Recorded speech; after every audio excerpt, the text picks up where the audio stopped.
Olá pessoal, tudo bem? Estou aqui mais uma vez. Eu gostaria de conversar um pouquinho com vocês, né? Um amigo meu, o Matheus Guedes, ele deu uma ideia muito legal para vídeo, que é falar um pouco da história da psicologia, né? Não é uma história gigante, é uma história enorme, mas eu acho que é legal resumir um pouquinho aqui para vocês, tá bom? Para isso, eu gostaria muito que a gente pensasse duas coisas inicialmente aqui. A primeira é existe um debate sobre onde começou a psicologia, em que momento da história, porque a psicologia ela fala sobre o estudo de processos mentais e comportamentais do ser humano, né? Só que existe um debate sobre onde isso começou por conta de que o ser humano sempre teve esse interesse, né, em estudar a mente e o comportamento. Só que a forma de se estudar mudou muito com o tempo, né? E eu acho que essa é a primeira reflexão que a gente pode tirar disso, né? Que é importante a gente estudar a história das coisas para a gente entender por que pensamos certas coisas na psicologia, por que usamos certas técnicas na psicologia e por que não pensamos certas coisas e por que não usamos certas técnicas na psicologia, tá? Tem muito a ver com a história, com os processos de compreensão de certas coisas aí, tá bom? Não é algo que veio do nada.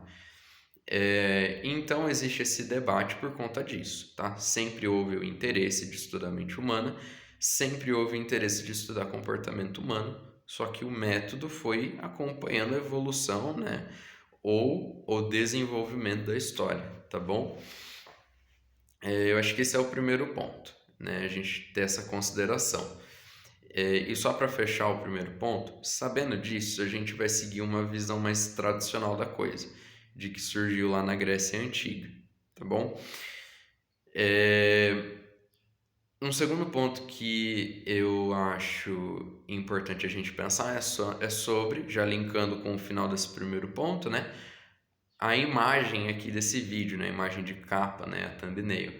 É uma pintura que mostra Platão e Aristóteles, né? Eles são da Grécia Antiga, são filósofos da Grécia Antiga, vieram depois de Sócrates, tá? Estou fazendo um recorte aqui porque algumas pessoas voltam até um pouco antes de Sócrates para pensar psicologia, mas vamos fazer um recorte. Eu acho que essa imagem representa muito bem a história do desenvolvimento da psicologia como ciência, porque o Platão é esse senhorzinho, né? Tem essas duas figuras centrais na imagem. Recomendo você abrir uma janela aí no seu computador ou celular. Desculpa, eu não sei colocar a imagem ainda, eu vou aprender. Mas o Platão, ele é essa figura mais para a esquerda, esse senhorzinho que está com o dedo apontado para cima. E o Aristóteles, esse jovem, que é o discípulo dele nesse momento, que está com o dedo apontado para baixo. Por que esse quadro representa a história da psicologia? Porque as ideias do Platão envolviam dizer que tudo aquilo que o ser humano cria, né, tipo um martelo, casa, não é o próprio ser humano que inventa. O ser humano usa, na visão do Platão, a inteligência dele para prestar atenção nas ideias que surgem nele. Então, o Platão existe que tem um outro mundo além desse, por isso que ele está com o dedo apontado para cima, dizendo que esse outro mundo que existe influencia os seres humanos, trazendo ideias para gente e que a gente tem que usar o intelecto para puxar essas ideias para fora de nós e transformar o martelo de fato em um martelo, e a casa de fato numa casa. O Aristóteles, por outro lado, está com o dedo apontado para baixo, porque o Aristóteles ele pensava que o cara que inventou o martelo, o cara que construiu uma casa, ele não fez isso porque ele acessou um outro mundo, que para o Platão era o mundo das ideias. O Aristóteles não pensava isso, de que para eu criar uma casa eu tenho que usar minha razão para acessar outro mundo, né, que seria o mundo das ideias. O Aristóteles dizia que um método importante era você observar padrões nas coisas, tentar classificar elas e ver para que elas serviam. E a partir disso você podia ter ideias.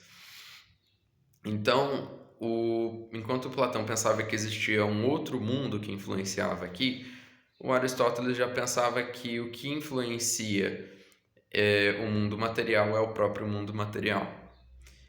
E isso diz muito sobre a história da psicologia, porque Platão ele representa de certa forma alguns pensamentos dentro da psicologia, porque a psicologia é feita de várias escolas com compreensões diferentes, e aí cada psicólogo vai adotar uma que acha que faz mais sentido. Mas o Platão, com a ideia do outro mundo, representa escolas da psicologia como a psicanálise. Eu sei que tem um certo debate em torno dessa outra escola que eu vou dizer, mas eu vou incluir ela aqui, a analítica junguiana, porque essas escolas falam que o que influencia o nosso comportamento é o nosso inconsciente, por exemplo. Só que ninguém vê o inconsciente. Então eu estou dizendo que tem uma outra coisa além do que eu vejo que influencia o que eu faço. Lembra o que o Platão diz. E o Aristóteles, por outro lado, representa as abordagens, as escolas de psicologia mais comportamentais, com análise do comportamento e a TCC, que dizem que o que influencia o comportamento é o que está no meu ambiente. Então, representa mais aquilo que é sensorial, igual Aristóteles falava, né? O próprio mundo influencia esse mundo, né? Então, percebe? Existe toda uma herança intelectual que vai desde Platão e Aristóteles até a história da psicologia, tá? Existe essa herança. Claro que, conforme o tempo foi passando, outros filósofos posteriores a Platão e Aristóteles foram chegando, como Agostinho na época da patrística, que ele trouxe contribuições importantes, reflexões importantes a partir de Platão e Aristóteles. O Agostinho, por exemplo, ele enfatizou muito a necessidade de se prestar atenção nos próprios pensamentos e sentimentos para ver o que essas coisas diziam da nossa identidade, né? Alguns livros interessantes do Agostinho que falam muito disso é o Confissões. Do livro 1 até o 4, ele traz bastante disso. Eu ainda estou lendo a obra das Confissões, mas eu vejo que o livro 1 até o 4 ele dá uma ênfase muito grande nisso. E você tem depois também, né, outros pensadores que foram influenciando muito, né, toda essa construção de pensamento. Até que a linha do tempo foi passando, passa a Idade Média e a gente chega no Iluminismo, que de alguma forma contrapõe a Idade Média, né? Com pensadores que valorizam muito a razão, valorizam muito a classificação das coisas para você poder pensar o mundo. Então eles se aproximam muito das ideias do Aristóteles, né? De você tentar encontrar padrões no mundo e pensar que o mundo influencia o próprio mundo. Ele se afasta um pouco mais de ideias um pouco mais metafísicas, como religião, né? Ou coisas que dizem que existem outros mundos, igual Platão dizia. E eles começam a usar isso para meio que pensar e organizar o mundo, né? As grandes navegações surgem disso. Se eu quero chegar em determinada porção de terra, eu tenho que ver quanto de madeira eu preciso para fazer o barco, eu preciso calcular quanto de tecido eu preciso. Então você vai tentando classificar as coisas e entender a utilidade delas para você atingir esse objetivo. E de certa forma, esse pensamento mais concretista, né, ele representa muito o que seria a gênese do método científico, né? Você testar coisas, você quantificar coisas para você atingir objetivos claros, né? Só que o que acontece, né? Essas influências todas vão respingar depois em como as pessoas estavam pensando na época de Freud. Agora que a gente já avançou, estamos em Viena agora, né?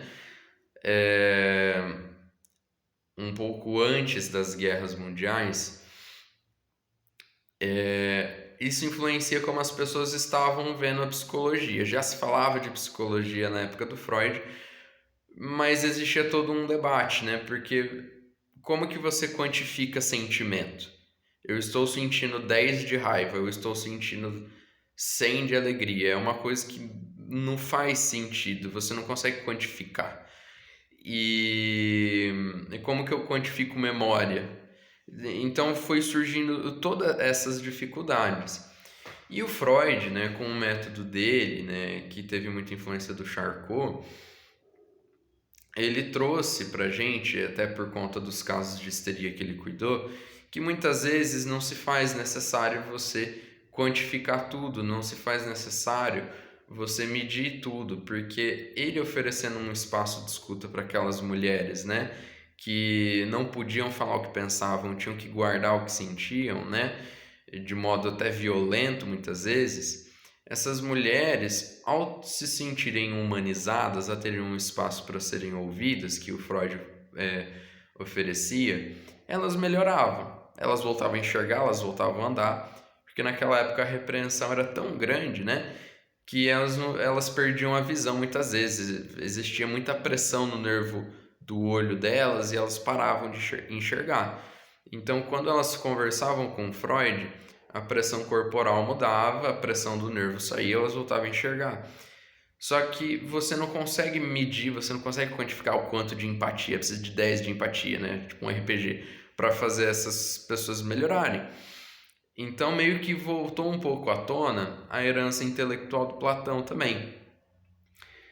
E o que acontece? Como estamos hoje em dia, né?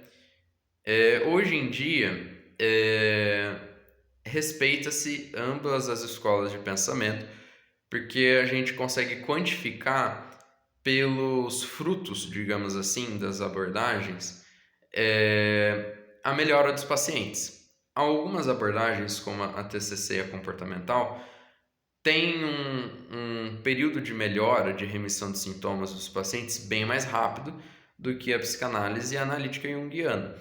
Por outro lado, a psicanálise e a analítica junguiana, as pessoas que passam por esse tipo de terapia também melhoram e acabam melhorando, e isso é um diferencial também, em outras áreas. O sistema imunológico melhora. Então, sabe, e existe uma constante pesquisa, e hoje existe uma maior comunicação entre as metodologias, né? A psicologia analítica e a psicanálise têm buscado fazer pesquisas com um pouco de teor mais quantificável, né? Claro que não em emoção, mas no que se observa de sintomas desaparecendo, né? Com uma frequência cada vez maior, e observa-se, né, que a comportamental tem falado de comportamentos internos, que são aqueles que não são passíveis de serem observados, né? Então você vê que existe um maior diálogo hoje em dia, claro, mantendo as identidades. Espero que vocês tenham gostado, deixe um comentário aí. Se vocês quiserem, eu posso depois estar falando de algumas abordagens um pouco mais específicas, como a existencial, por exemplo, tá bom? Até mais, pessoal!